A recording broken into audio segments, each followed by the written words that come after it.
Welcome to Sew Very Easy. My name is Laura, and over the last couple of months, I've invited you to join me while I am making a scrappy follow-along sort of block of the month quilt.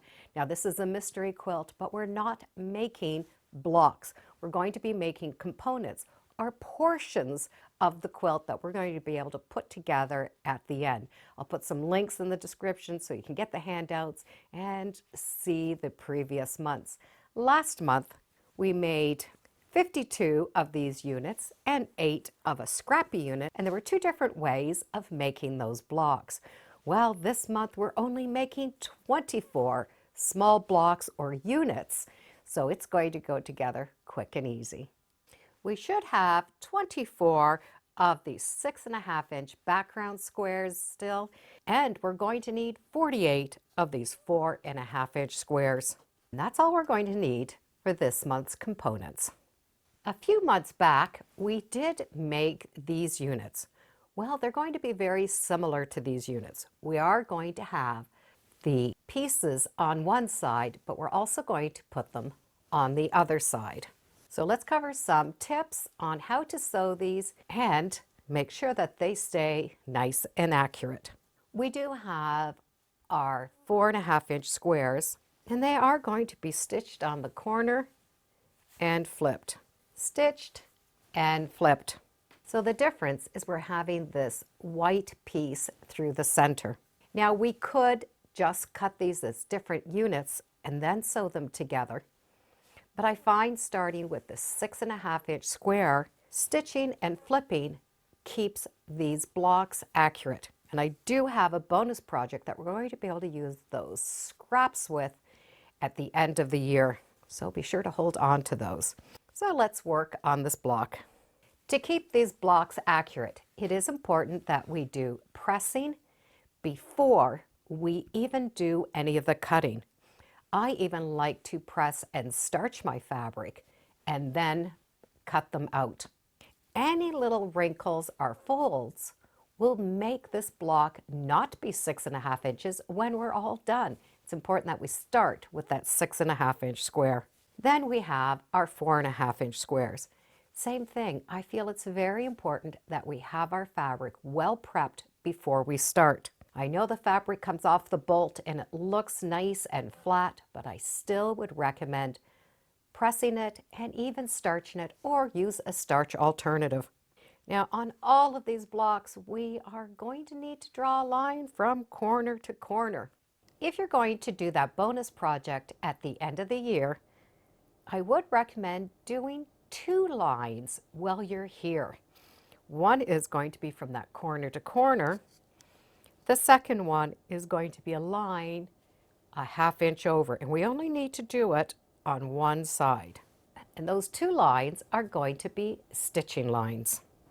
We're going to want one on one side and one on the other. That second line that we drew needs to come towards those points.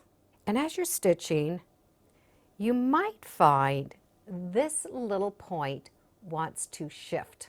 It is a very common thing. So I like to pin right here in this corner. And in the top, one other, just so that it can be held down. Once I get that one side pinned, I need to flip this up so that it doesn't get stitched down and pin. Now, as I am stitching this block, the first row of stitching I'm going to do is that longest area from point to point. And what I want to do is stitch beside that line that I drew.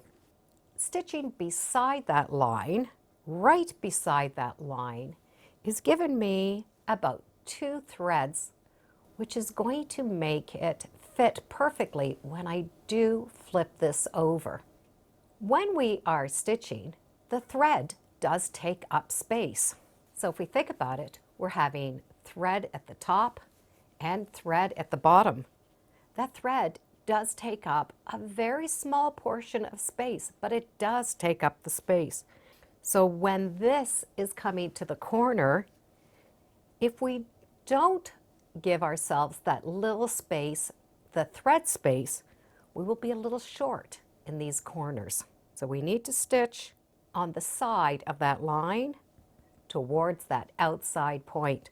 The second line, we can stitch right on it, but that first line, we need to go right beside.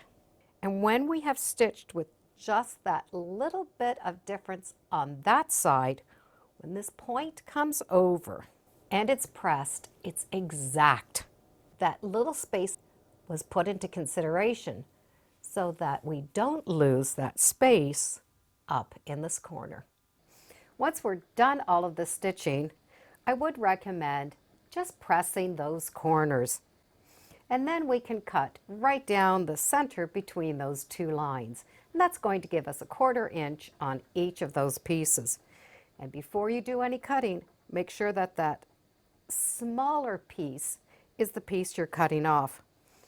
If you have the block on so that that smaller triangle is facing inside, you are not going to get that size you want.